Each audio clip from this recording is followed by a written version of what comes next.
How is it possible that Arnold's favorite chest exercise was six-time Mr. Olympia Dorian Yates' favorite back exercise? This is the pullover, and it's one of the most debated exercises in bodybuilding history. So why is it so controversial? Well, the reason is actually surprisingly simple, but it'll change how you see the pullover forever. And so in this video, I'll be breaking down the biomechanics of the pullover, the three main ways to perform the pullover, and who's actually right in this long-standing debate. All right, so regardless of what kind of pullover you're doing, all kinds of pullovers ultimately challenge the same exact thing: shoulder extension. Shoulder extension is just a fancy word that we use to describe moving the arm down and behind the body like this. So whether you're using a dumbbell, a machine, or a cable, you will be challenging this same joint action in a pullover. And this, of course, isn't controversial. So who's actually right? Is Arnold right that it's a chest exercise, or is Dorian right that it's a back exercise? Well, shockingly, they're actually both right, because depending on exactly how you perform the motion,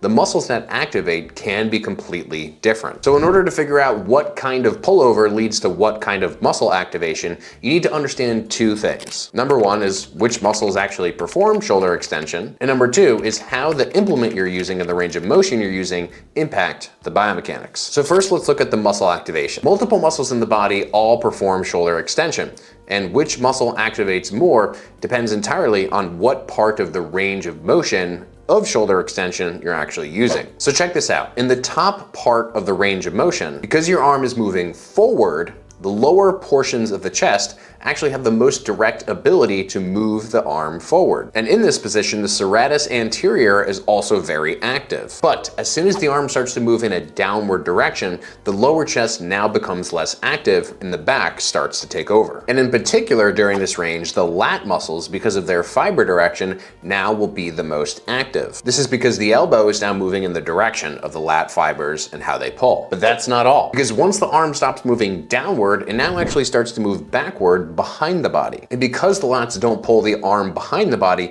the upper back muscles now need to take on the brunt of the load. So to simplify, shoulder extension isn't really one motion. It's more like three, where each phase involves a totally different muscle activation pattern. In the top third, the lower chest is most active. In the middle third, the lats are most active. And in the bottom third, where the arm starts to move backward, the upper back becomes most active. Now there is just one muscle that's actually active throughout the entire range of motion that I haven't mentioned yet, regardless of where the arm is. And it's a muscle that very few people even actually know exists in the first place, and we'll talk about that in a little bit. All right, so now that we understand the anatomy, let's look at exercises. Because now the question is, well, which pullover should you do for targeting each muscle? Let's first look at the dumbbell pullover. When you lie down on a bench and use a dumbbell, only really the top third of the range of motion becomes substantially loaded. And this is because the downward resistance of the dumbbell pulls our arms backward and behind our body, against which we have to push forward, which the lower chest is really good at. If you're having trouble picturing the forces here, think about what it's like to be skydiving and have the air resistance pushing your arm backward behind your body. So when you do a dumbbell pullover like this, the lower chest will be the prime mover. And this is why Arnold probably felt his chest most,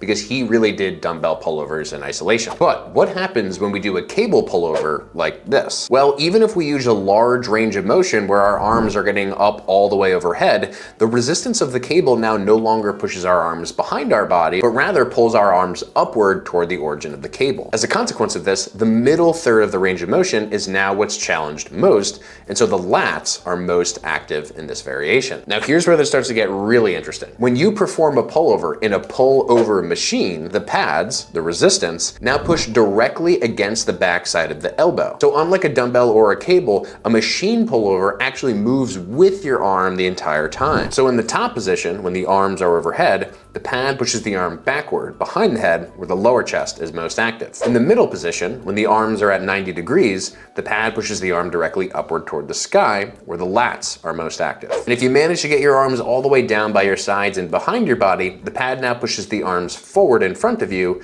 now where the upper back muscles have to resist and become most active. So unlike the dumbbell or the cable variation, the machine is actually capable capable of targeting a blend of all those tissues at once. Pretty cool, right? But that's not all. If you wanted to adjust the machine so that you only really focus on just the lower chest or just the lats, you can simply just choose to use the range of motion that's relevant for either muscle. So if you wanted to just target your lower chest primarily, you could just use the top third of the range of motion like we talked about with the dumbbell variation. And if you really just wanted to target your lats and your upper back, then you could stop the range of motion before your arms go overhead, maybe around 120 degrees or so, and just use the bottom portion of the range. This is pretty much how Dorian Yates did it, and so it makes sense why he really only used it for his back. Now there's one thing here that can actually completely change all of what I just said, which is your rib cage position. So let's go back to the dumbbell pullover. If I do it like this, as we've already discussed, I'll be targeting my lower chest most because I'm just using the top third of the motion. But look closely at what happens if I arch my back and flare my rib cage. Now the angle of the upper arm changes relative to the torso position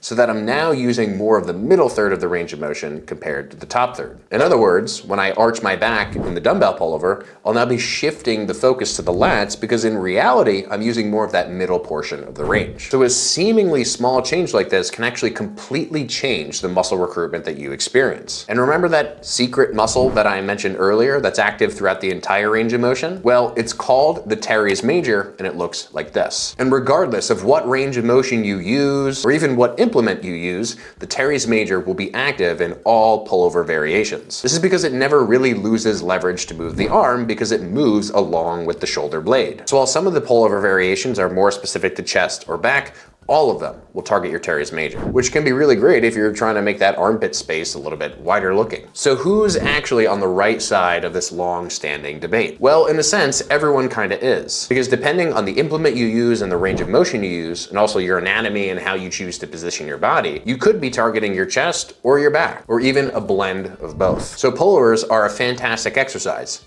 as long as you know what you're trying to target when you're doing them.